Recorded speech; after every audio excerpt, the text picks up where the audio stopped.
जसं मी आता शेवटी बोललो की BPDA सिस्टीम लागू केले, व्हर्च्युअल पर्सनल डिपॉझिट अकाउंट, की याच्या आधी निधी जो यायचा तो आपल्या अकाउंटवर यायचा, आपल्याला त्याच्यावर व्याज भेटायचं, त्याची आपण गुंतवणूक करू शकतो.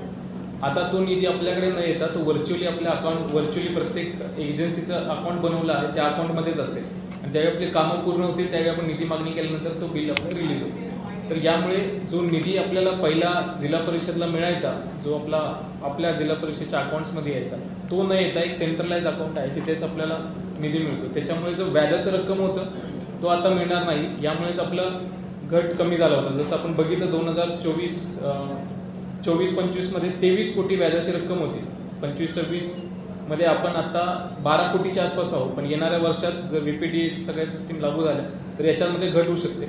उत्पन्न वाढीसाठी आपण प्रयत्न करतोय की ज्या आपल्या जिल्हा परिषदेच्या मालमत्ता ज्या आहेत यांचं भाडेतत्वावर देण्यासाठी एक आपण पॉलिसी डिसिजन घेतोय की शुल्क प्राप्तीसाठी एक प्रस्ताव सादर केलेला आहे. याचा अभ्यास करून आपण जिल्हा परिषदेचे जे मैदान असतील, ज्या इमारती असतील यासाठी आपण एक प्रपोजल तयार करतो आहे. यातून कुठली जी काही इकडे घट होईल ते आपण भरण्याचा प्रयत्न करू. शिक्षण मागच्या वर्षी आपण शिक्षणमध्ये 10 कोटीची जी रक्कम होती ती आपण फक्त विशेष दुरुस्तीसाठी दिली होती आणि यामध्ये आपल्या 143 शाळा आपण त्यामध्ये कव्हर केलेल्या आहेत.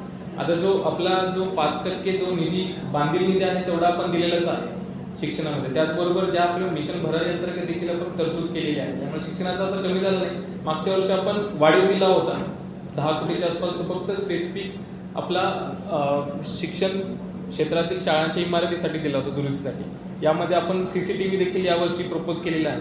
त्यामुळे ओव्हरऑल बघितलं तर तो बजेट जे शिक्षणचं विभागाचं आहे ते याच्या आधी होतं तेवढंच आहे आणि जे प्रपोर्शनमध्ये द्यायचं आहे 5% त्याच्या प्रमाणात आपण 3.1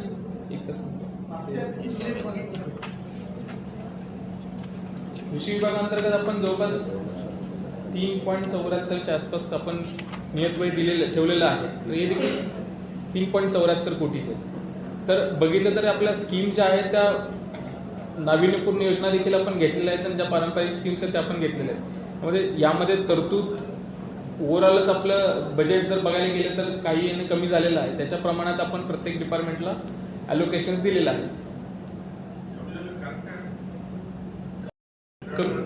कमी करण्याचं कारण म्हणजे आपलं एक पूर्ण बजेट जर बघितलं तर काही बांधील नाही द्यायचं. जसं 20% आपल्याला समाज कल्याणला द्यायचं आहे, त्याच्यानंतर 5 कल्याण आहे, 5% दिव्यांग कल्याणला आहे, 10% महिला बाल विकासला आहे. तर याच्या व्यतिरिक्त जो आपला निधी राहतो याच्यामध्ये आपल्याला बाकी साऱ्या डिपार्टमेंट्सना अकोमोडेट करायचं असतं.